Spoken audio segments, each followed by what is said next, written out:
और फिर मदरसे के नाम पे बहुत सी डोनेशन भी आती है। और डोनेशन जो आपने बताया कहाँ कहाँ कैसे कैसे लगती है, ये आम पब्लिक को कैसे इस चीज का पता चलेगा? मैं डोनेशन के मुतालिक आपको एक बड़ी अहम बात जो है वो करना जरूरी समझता हूँ। जिस चौक में इस वक्त हम खड़े हैं, यहाँ पे सैकड़ों या फिर कह सकते हैं कि शायद इससे भी ज्यादा दीनी मदारिस और मुख्तलिफ तरह के चंदे के गले लगे। वो देखे सामने, वो भी चंदा बराए मस्जिद वो लिखा, ठीक है।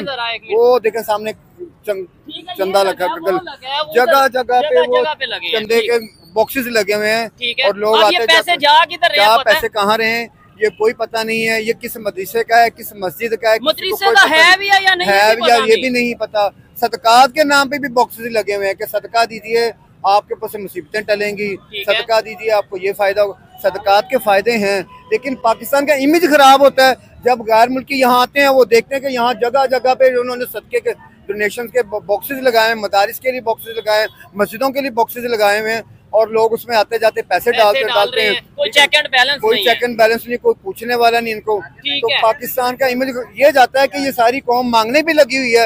इनके वजीर आज़म भी मांगते हैं, इनके जो अवाम है वो भी मांगती है, इनके मौलाना भी हज़रात मांगते हैं, दीनी मदारिस भी मांगते हैं।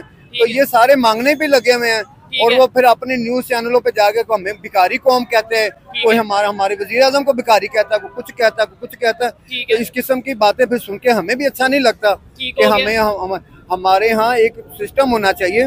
अगर किसी दीनी मदारिस को, किसी मदरसे को डोनेशन की जरूरत है, वो गवर्नमेंट के पास जाए, उसको अपनी जरूरियात बताए और गवर्नमेंट उनको बैंक के जरिए उनको इशू करे। बिल्कुल, मैं 100% एग्री करता हूँ। डॉक्टर जाकिर नाइक ने ये भी बोला है कि भाई फैसलाबाद, लाहौर, कराची, मुख्तलिफ बड़े बड़े शहर में मुझे बहुत से लोग ये कांटेक्ट कर रहे हैं, राब्ता कर रहे हैं कि आपको जितने पैसे कहेंगे हम देंगे, आप यहाँ पे आए, यूनिवर्सिटी खोलें, मदरसा खोलें, अपने नाम पे जो है वो इस तरीके से करें। मैं ये समझता हूँ सर, आप मुझे बताइएगा क्या समझते हैं आज के दौर में हमें जितने भी मौलाना है, मैं किसी को भी वो नहीं करता कि ये गलत है या वो गलत है या ये गलत है, इन्हें मिलके जो जदीद दुनिया उसकी तरफ लोगों को बताना चाहिए कि भाई हमने अगर मुकाबला करना है, अगर आगे जाना है तो हमें आईटी में भी आगे जाना पड़ेगा, हमें फिजिक्स में, हमें टेक्नोलॉजी में, हमें हर चीज में आगे जाना पड़ेगा।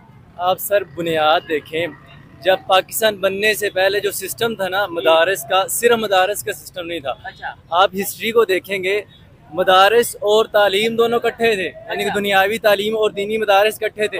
जब ये पाकिस्तान बना है तब इन्होंने पार्टीशन की है। अभी भी आप देखें जो अहले इल्म बनता है वो दोनों चीजों को साथ लेके चलता है। आप हमारी यूनिवर्सिटियों को देख लें, वहाँ पे दीन की तालीम नहीं दी जाती, मदारस में दुनिया की तालीम नहीं दी जाती।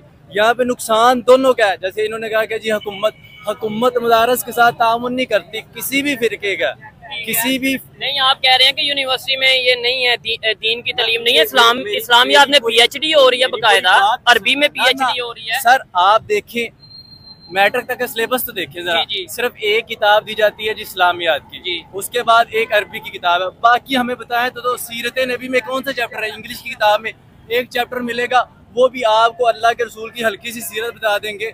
एक मैट्रिक तक बच्चा जिसने बुनियादी तालीम हासिल करनी है स्कूल के अंदर, उसे इस्लाम के मुताल्लिक नहीं बताया जाता। मैं ये तो बिल्कुल कह ही नहीं रहा कि मदरसा हो ना हो, मैं पता क्या कहना चाह रहा हूँ कि मदरसे के नाम पे अगर कोई एक्टिविटी हो, आपको पता है पाकिस्तान ग्रे लिस्ट में क्यों गया था? ये लाल मस्जिद का जो वाकया हुआ था, नीचे से बहुत सी चीजें निकली सर ये बात ये है कि अगर आप मदरसे को फंड देंगे, आप देखें जितने भी तालिब इल्म है मदारस के पढ़ने वाले हैं कोई फीस नहीं देते, और मदारस में वो लोग जाते हैं जो गरीब लोग होते हैं। अच्छा। अब ये भी देखें ना, जब आप मदारस को फंडिंग करेंगे फिर मदारस वाले वो लोग अफोर्ड करेंगे जो दीन दुनिया टेक्नोलॉजी हर चीज में पढ़ाने में काबिल होंगे।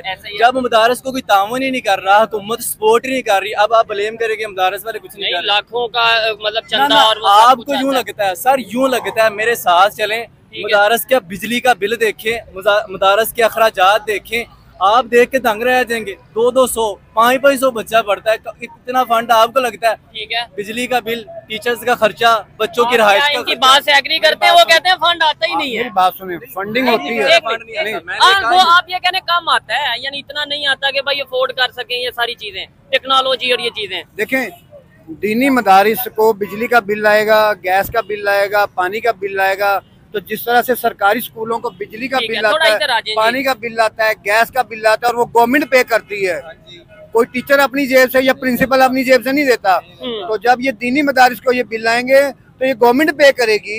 कोई दीनी मदरसे का कोई हेड या उसका कोई चेयरमैन या उसका कोई उनकी कमेटी का जो सदर होगा वो पे नहीं करेगा अपने पल्ले से।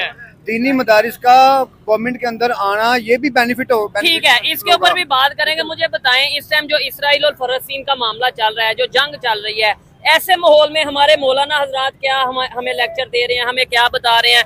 इधर मदरसा खोलने की बात की जा रही है, लेकिन आपको नहीं लगता जो मुसलमान वहाँ पे या जो ओवरऑल ये जो जंग चल रही है इसके ऊपर आप ये देखें, हमारे पाकिस्तान के लेवल पे देखें, यहाँ पे लाहौर में अब्दुल जब्बार शाकर साहब थे, उनका हर मौजू के अंदर, हर जुमे के अंदर वो मतलब मोटिवेट करते थे जिहाद के बारे में, लोगों को बताते थे कि मुसलमानों पे वहाँ ज्यादतियाँ हो रही हैं। लेकिन यहाँ पे मौलाना पहली नंबर पे कोई बंदा बोलेगा उसे बगावत के नाम में उठा लिया जाता है। ये भी तो देखे ना, ये जब किसी बंदे को बोलने ही नहीं दिया जाता, जब कोई बंदा बोलता है उसे कहते हैं दहशतगर्द है।